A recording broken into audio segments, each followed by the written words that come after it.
Baik, Assalamualaikum warahmatullahi wabarakatuh. Perkenalkan, nama saya Dimas Fera Hidayat dengan NIM 10601011. Pertama, di sini saya akan menjelaskan tentang konsep dan operasi antara server dan klien. Konsep dasar klien itu sendiri adalah perangkat atau aplikasi yang mengirim permintaan request ke server untuk mendapatkan layanan atau data. Contohnya adalah browser web, aplikasi email, atau aplikasi mobile.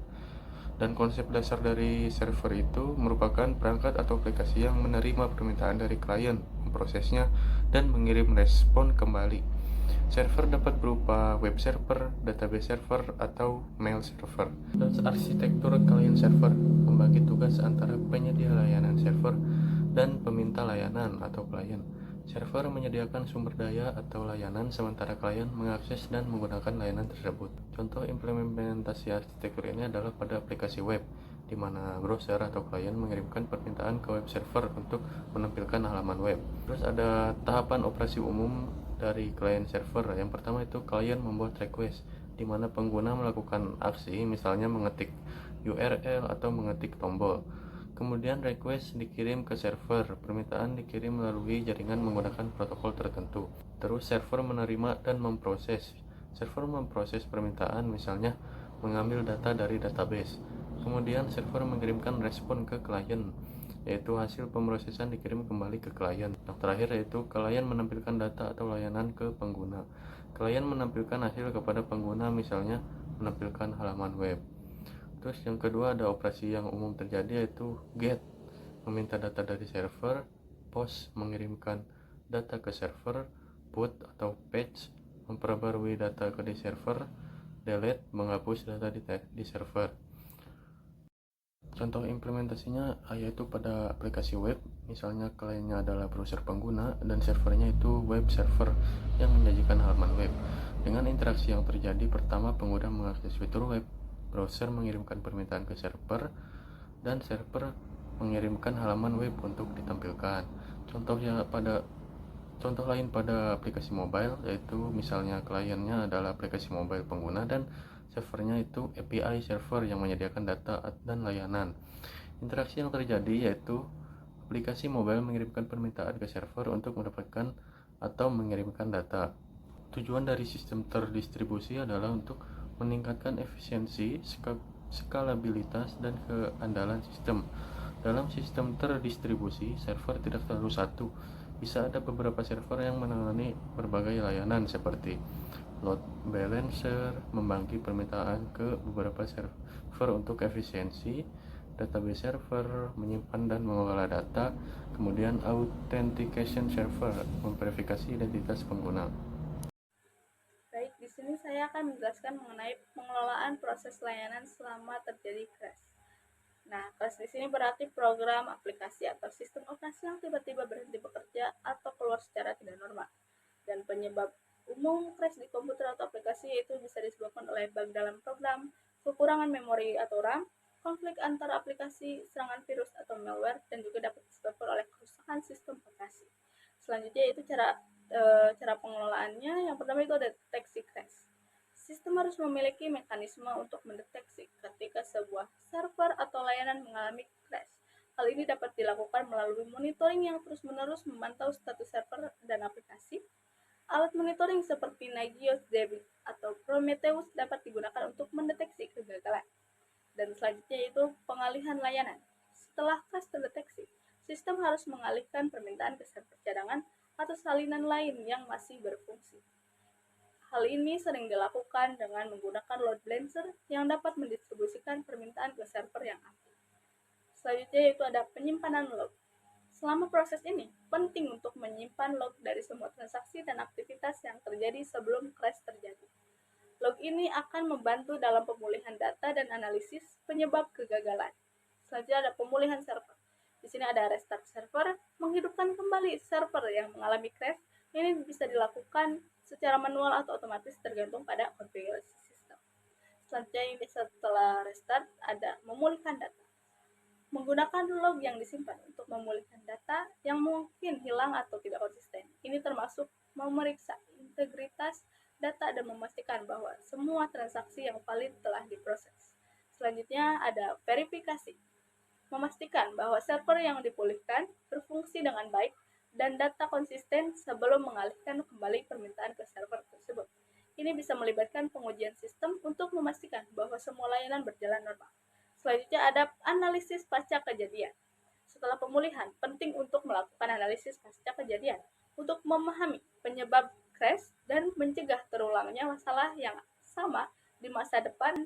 Ini bisa melibatkan. Baik, perkenalkan nama saya Ardian Abdul Hanan dengan NIM 10601004. Di sini saya akan menjelaskan mengenai definisi, manfaat, serta contoh dari replikasi. Yang pertama, replikasi itu menurut KBBI memiliki arti secara umum yaitu proses atau cara meniru dan penduplikasian. Nah, replikasi sendiri itu secara umum memiliki arti proses meniru, duplikasi, dan penggandaan. Nah, manfaat dari replikasi dalam sistem terdistribusi yaitu meningkatkan keandalan kinerja dan menyiapkan atau memiliki ketersediaan secara kelanjutan untuk memudahkan dan memastikan bahwa salinan data tersebut ada. Kemudian contoh manfaat dari replikasi yaitu yang pertama mengenai keamanan data. Penyimpanan data yang direplikasi di beberapa lokasi diberikan keamanan lapisan tambahan. Jika terdapat satu replika gagal atau diretas gitu, maka salinan yang lainnya dapat mengambil alih dan mengurangi resiko kehilangan. Contoh penerapannya itu kita gunakan bank, aplikasi bank. Jika server utama itu misalkan ada di Jakarta, kemudian server replikasinya itu ada di Bandung dan Surabaya. Nah, jika server utama tersebut yang ada di Jakarta sedang diretas, maka seluruh transaksi diarahkan ke server yang ada di Bandung atau di Jakarta gitu, dan server yang utamanya itu yang ada di Jakarta tadi akan dinonaktifkan. Kemudian manfaat yang kedua yaitu ketersediaan tinggi dan toleransi kesalahan. Ketersediaan tinggi yang dimaksud di sini tuh contoh kasusnya yaitu data yang ada di server utama itu atau di server utama tersebut mengalami kebakaran. Nah, maka semua transaksi akan diarahkan ke server yang ada di Bandung atau Surabaya karena yang di Jakarta tersebut mengalami kebakaran sehingga menyebabkan error dan gagal dalam transaksi. Dengan adanya replikasi tersebut, sistem akan melakukan otomatis failover atau perpindahan secara otomatis ke server yang ada di cadangan, yaitu di Bandung misal. Nah, sehingga semua nasabah tuh tetap bisa transaksi dan melakukan cek saldo, transfer, dan lain-lain. Nah, kemudian yang berikutnya, manfaat berikutnya yaitu peningkatan kerja dan penyimpangan beban.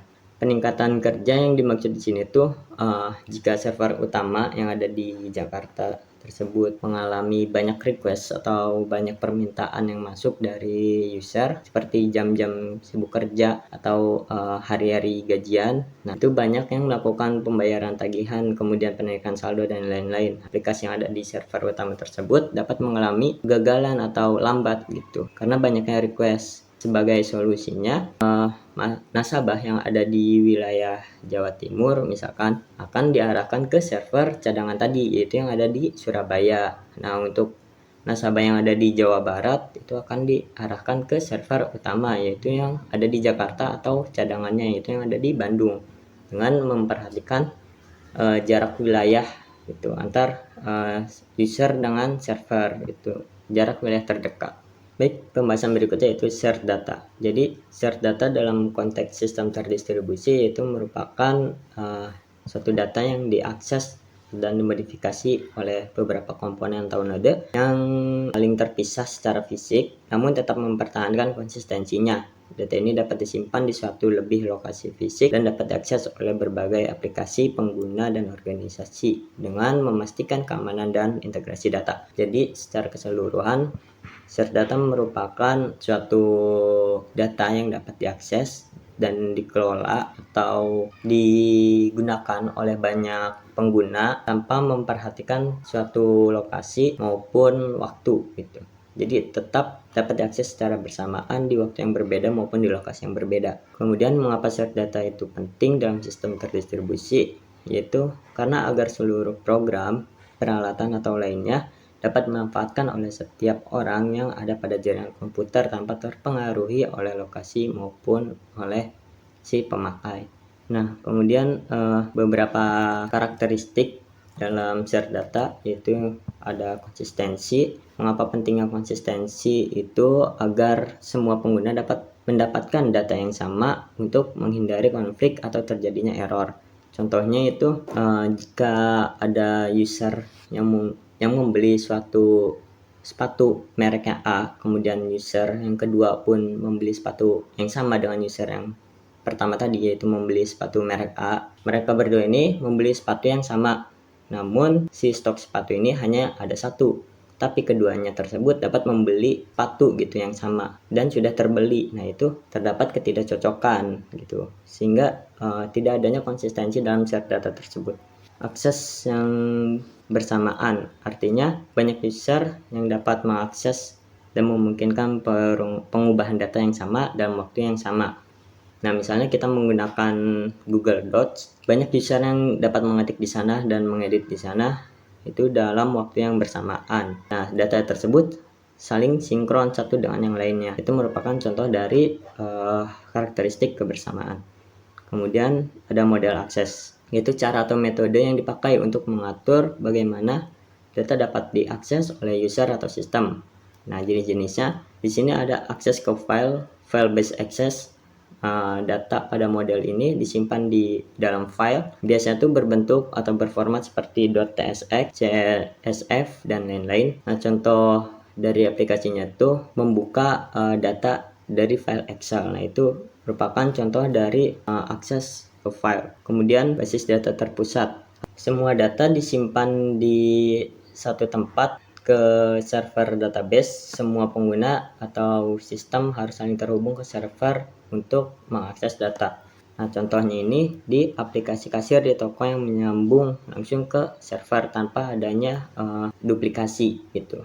Jadi dia langsung terhubung ke servernya langsung gitu. Kemudian ada basis data terdistribusi, yaitu data yang disebarkan ke beberapa server atau node yang bisa di lokasi yang berbeda tetapi tetap bisa diakses. Contohnya yaitu ada di aplikasi besar seperti e-commerce, yaitu ada di Shopee, kemudian Tokopedia, kemudian ada di media sosialnya yaitu ada Instagram, Twitter, atau X, dan layanan global itu seperti Google. Nah, kalau basis data terdistribusi dia ini tersebar gitu di beberapa wilayah, itu seperti tadi yang ada di aplikasi. Kemudian tantangan dari share data yaitu konflik data yang terjadi saat dua atau lebih pengguna mencoba untuk mengubah data di waktu yang hampir bersamaan. Itu salah satu cara untuk menyelesaikan dari konflik tersebut, yaitu dengan melalui kebijakan last right wins, jadi atau LWW. Jadi siapapun yang membuat modifikasi terbaru atau terakhir paling baru gitu, dia berhak menentukan keputusan akhir. Nah, contohnya tuh seperti kita sedang mengedit suatu data, kemudian ada user lagi yang mengedit. Nah,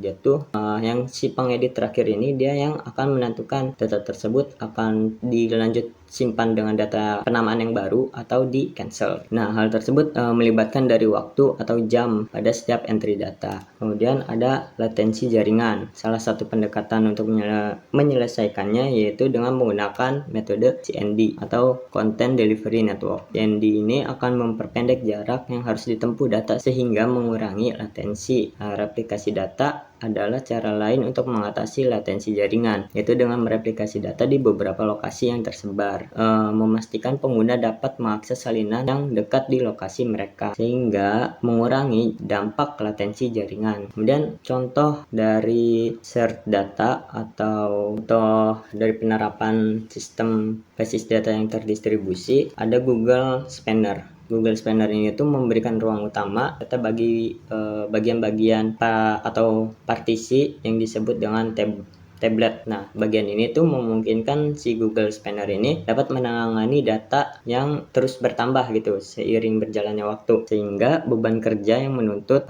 lebih tinggi dan skalabilitas baca dan tulis yang bersifat horizontal. Selanjutnya saya akan menjelaskan tentang fault tolerance and data transaction. Definisi dari fault tolerance adalah kemampuan sistem untuk terus beroperasi dengan benar meskipun terjadi satu atau lebih kegagalan pada komponen sistem.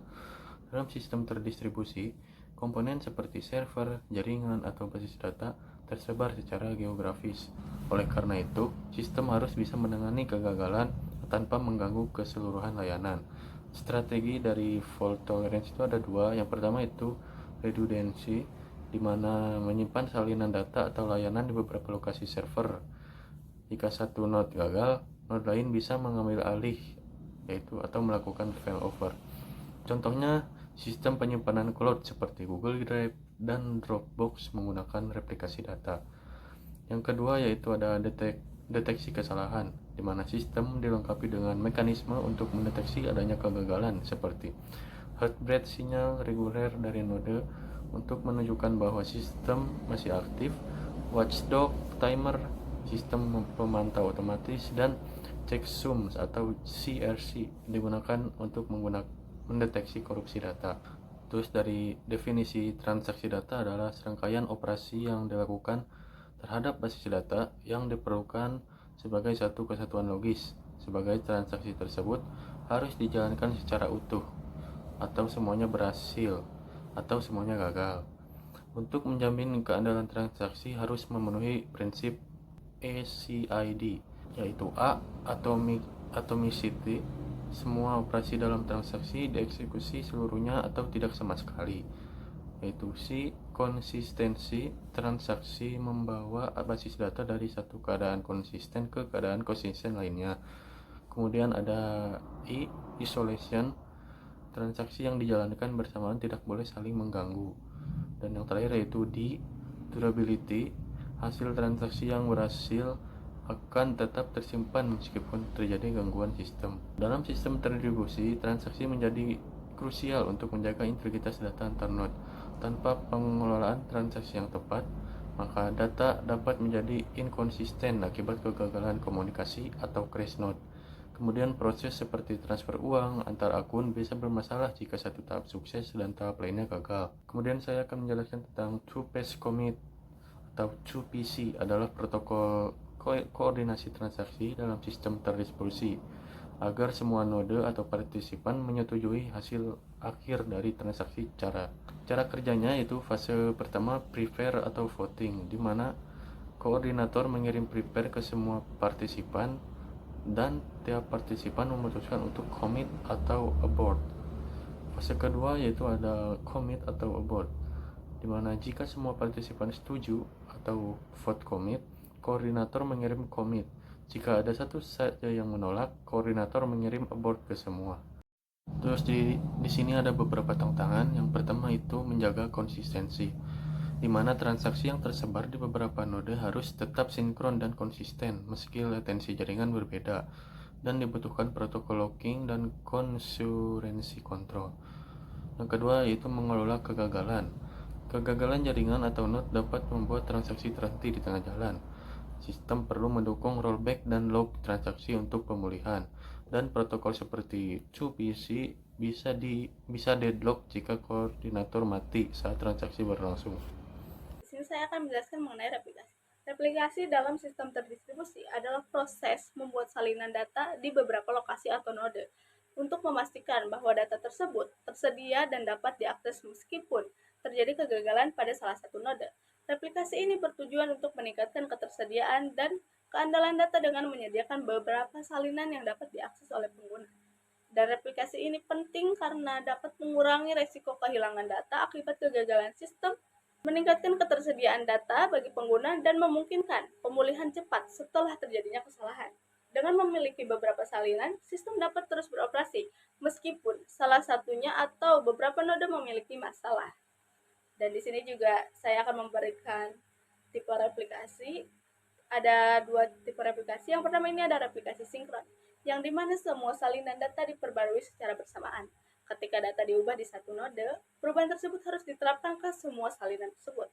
Transaksi dianggap selesai.